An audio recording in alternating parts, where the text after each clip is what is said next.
You've called the studio system the best system that actors ever had. Absolutely. Can you explain what was so special about it? Oh, sure. First of all, it was a home. And there's no such thing today as a home in this business.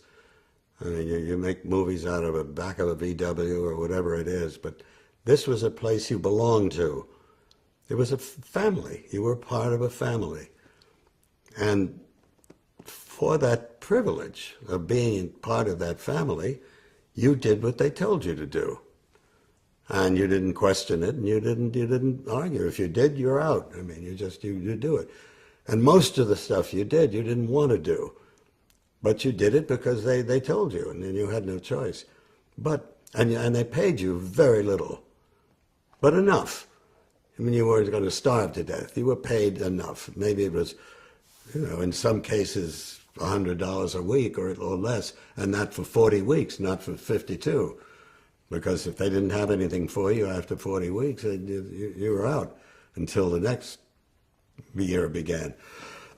But you worked in pictures with the greatest performers in the world, maybe little parts, maybe whatever it was, but you were there watching them, working with them, and building and they built you.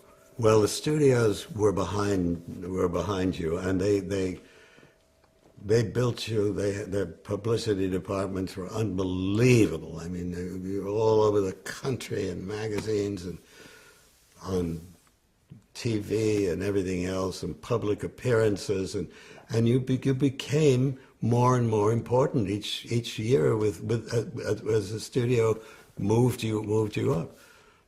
So that was something that doesn't happen. I mean, you don't have anyone behind you like that today. You're on your own, and you're going to kill the guy next to you if you don't get what he has or she has or whatever. You're going to get there, and you fight and scratch to get it. Here you had a studio moving you along in a sort of majestic way, It was wonderful.